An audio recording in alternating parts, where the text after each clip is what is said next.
नमस्ते, ये मैं वीडियो बना रहा हूँ। इसमें मैं इकनॉमिक सर्वे डालूँगा सेंट्रल गवर्नमेंट का। और यूपीपीसीएस का एग्ज़ाम है, बीपीएससी आप जान ही चुके हैं। आज को मेरा एग्ज़ाम था, बिहार शरीफ में सेंटर था। गया, लौटते वक्त ही पता चल गया कि पेपर कैंसिल हो चुका है। आदमी इतना अंदर से जो इतना प्रिपरेशन कर रहा है, जो हर चीज़ छोड़ रहा है और टूट जाता है। स्टूडेंट, अगर आप प्रिपरेशन कर रहे हो और आपकी स्पेशली अगर आपको उस चीज़ की ज़रूरत है और वो अगर कैंसिल हो जाता है तो बहुत बुरा लगता है। 14 तारीख है, 6 दिन हो गया। लेकिन फिर सोचना है कि आपने क्यों वो चीज़ें शुरू की थी, किसके लिए शुरू की थी, और उसको आगे रखिए। और 12 जून को पेपर है यूपीपीसीएस का। तो बीपीएससी का तो चलिए अब आगे जो भी डेट आएगी फिर उस हिसाब से करेंगे इसके लिए। लेकिन अब यूपीपीसीएस का है, अच्छे से प्रिपरेशन करिए। और मैं भी करता हूँ। नहीं हो पाया बिहार पीसीएस, जो भी गलती रही, किसी की गलती रही हो, ब्लेम करने से कोई फ़ायदा है नहीं। लेकिन आगे बढ़ते हैं यही सोच के कि अच्छा होगा। Thank you. चलिए स्टार्ट करते हैं। यूपीपीसीएस की प्रिपरेशन स्टार्ट करते हैं। जो था बता चुका हूँ। अब चलिए इकनॉमिक सर्वे की हम बात करते हैं इस वीडियो में, ठीक है। तो इकनॉमिक सर्वे जो है बहुत इंपॉर्टेंट टॉपिक है। सेंट्रल और स्टेट, यूपी का भी इम्पोर्टेंट है, तो यूपी का भी डलेगा। अभी ये सेंट्रल का मैं डाल रहा हूँ, ठीक है। इकनॉमिक सर्वे जो 2021-22 है वो निर्मला सीतारमण ने पेश किया था, ठीक है। इसका जो अप्रोच, इसका जो थीम था, मतलब बोल सकते हैं वो कोर थीम जो था वो था एजिल अप्रोच, ठीक है। और इसको जो तैयार किया था टीम, जो उसको जिसको लीड कर रही थी, वो प्रिंसिपल इकनॉमिक एडवाइज़र थे संजीव सन्याल। और जो इसको प्रेजेंट किया था वो चीफ इकनॉमिक एडवाइज़र थे अनंत नागेश्वरम, ठीक है। ये 3 पॉइंट याद रखना है। प्रेजेंट किया था निर्मला सीतारमण ने, इसका थीम था एजिल अप्रोच। और इसको जो टीम जो तैयार की थी उसके हेड थे संजीव सन्याल। और जो इसको जो प्रेजेंट किया था वो थे अनंत नागेश्वरम, ठीक है, अनंत नागेश्वरम। अब आते हैं हम लोग इसके जो पॉइंट्स हैं, इसमें क्या क्या पॉइंट्स हैं इम्पोर्टेंट, उसकी बात करते हैं। तो जो 2022-23 में इंडिया की ग्रोथ होने की बात है वो 8 to 8.5% बोली गई है, ठीक है। और 2021-22 में ये 9.2% बोली गई है ग्रोथ, इंडियन इकोनॉमी की ग्रोथ।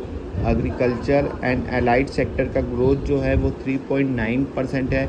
ये फैक्ट है, इसको नोट कर लीजिएगा। ये आपको इकोनॉमिक सर्वे और बजट में याद रखनी पड़ेंगे कुछ। एग्रीकल्चर एंड एलाइड सेक्टर 3.9% है। इंडस्ट्री सेक्टर जो है वो 11.9% बढ़ा है। और जो सर्विस सेक्टर है वो 8.2% बढ़ा है, ठीक है।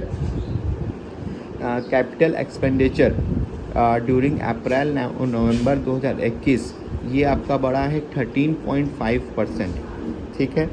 अगले 3 साल तक इंडिया वर्ल्ड की सबसे तेज़ इकनॉमी होने जा रही है, ठीक। ग्रॉस टैक्स रेवेन्यू वो इंक्रीज़ हुआ है 50%, ठीक है। फॉरेन एक्सचेंज रिजर्व जो अभी श्रीलंका के एकदम खाली हो गया है और वहाँ की स्थिति एकदम बिगड़ गई है। इंडिया में फॉरेन एक्सचेंज रिजर्व आपका $633.6 बिलियन है, जो कि इंडिया चौथे नंबर पे आता है। पहले नंबर पे चाइना है, दूसरे नंबर पे जापान है और तीसरे नंबर पे स्विट्ज़रलैंड है। चाइना, जापान, स्विट्ज़रलैंड है, उसके बाद इंडिया आता है। अच्छा, एक्सपेंडिचर ऑन सोशल सर्विसेज, मतलब एक्सपेंडिचर ऑन सोशल सर्विसेज जो इंक्रीज़ हुआ है 8.6 इन कंपैरिजन टू 6.2 इन 2014-15, ठीक है। ये डाटा किससे कंपेयर किया है? 2014-15 से किया है, जो उसमें 6.2 था, अभी वो हो गया है 8.6%।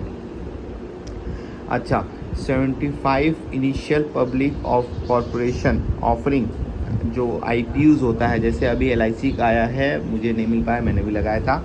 तो उससे सरकार ने लास्ट डिकेड में जो उससे सरकार ने लास्ट ईयर में 89,066 करोड़ रुपए कमाए हैं IPO से, ठीक है। फूड इन्फ्लेशन की बात करें 2.9%, ठीक है। CPIC इन्फ्लेशन की बात करें 5.2%, ठीक है। और कंज्यूमर इन्फ्लेशन की बात करें 5.6%, ठीक है।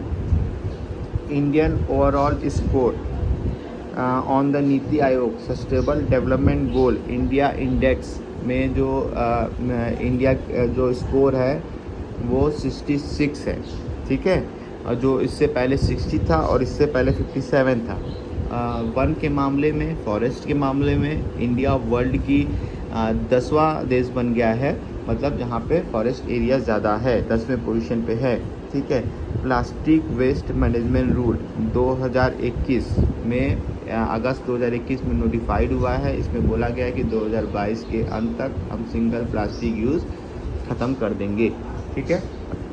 और प्राइम मिनिस्टर ये जो conference of the Paris 26 conference of the Paris COP26 Glasgow में हुआ था 2021 में, प्राइम मिनिस्टर इसको किए थे। और उन्होंने बोला है कि भैया 2030 तक हम अपना जो टारगेट है एमिशन वाला वो अचीव कर लेंगे, ठीक है। और प्रधानमंत्री गरीब कल्याण योजना जिसमें मुफ्त का अनाज, तेल, ये सब जो मिल रहा था कोरोना टाइम में, मोदी जी ने इसको 2024 तक के लिए एक्सटेंड कर दिया है, ठीक है। अब अच्छा, रेलवे का जो बजट है आप जानते हैं इसी में मर्ज हो गया है, तो जो इकोनॉमिक सर्वे में रेलवे की भी जानकारी आ जाएगी, ठीक है। तो जो रेलवे के कैपिटल एक्सपेंडिचर है वो इंक्रीज़ हो गया है 1,55,181 करोड़। आप 1,55,000 से याद रखिएगा, 1,55,000 से 215 तक पहुंच गया है, ठीक है। और which is 5 times higher than in comparison 2014-15, ठीक है। रेलवे कैपिटल एक्सपेंडिचर जो है 1,55,000 से बढ़कर 2,15,000 हो गया है। अच्छा, रोड की बात करते हैं तो रोड जो है अब पर डे में 36.5 किलोमीटर बन रहा है in comparison to 28 kilometre per day पिछले साल से, जो कि 30% ज़्यादा है, ठीक है। अच्छा, स्टार्टअप की बात करते हैं। स्टार्टअप पे बहुत जोर दिया जाता है इस सरकार में। तो इंडिया जो है 3rd लार्जेस्ट स्टार्टअप इकोसिस्टम बन गया है। पहले पे US है, दूसरे पे चाइना है। इस साल 44 स्टार्टअप आए हैं, टोटल मिला के 83 हो गए इंडिया में, ठीक है। टिल जनवरी 16, 2022 में 157 करोड़ डोजेस लग चुके हैं कोविड-19 के, जिसमें से 91 करोड़ लगे हैं, 91 करोड़ फर्स्ट लगे हैं और 66 करोड़ सेकेंड डोज लग चुके हैं। टोटल फर्टिलिटी रेट डाउन हो चुका है 2.2 से 2, और मोर्टेलिटी रेट भी आपका कम हो गया है। मोर्टेलिटी रेट बच्चे जो 5 साल के नीचे वाले हैं उनका भी कम हो गया है। GST कलेक्शन की बात करें तो जुलाई 2021 के बाद से इसका कलेक्शन 1 लाख करोड़ के ऊपर ही है। कॉर्पोरेट टैक्स आपका इंक्रीज़ हुआ है 90%, ठीक है। और पब्लिक सेक्टर बैंक का जो प्रॉफिट है, नेट प्रॉफिट, ये भी इंक्रीज़ हुआ है 14 करोड़ से 14,000 करोड़ से 31,000 करोड़, ठीक है। Net profit of public sector bank has increase from 14,000 to 31,000 crore, ठीक है। और अंडर द जल जीवन मिशन 83 डिस्ट्रिक्ट्स बिकम हर घर जल डिस्ट्रिक्ट, मतलब उनके हर घर में टैपिंग वाटर जो सरकारी जल है उसका नल लग चुका है और वहाँ पानी जाता है। जल जीवन मिशन में 83 डिस्ट्रिक्ट में हर घर जल। Thank you so much. पढ़िए और हारिए मत, पढ़ते रहिए। Thank you so much.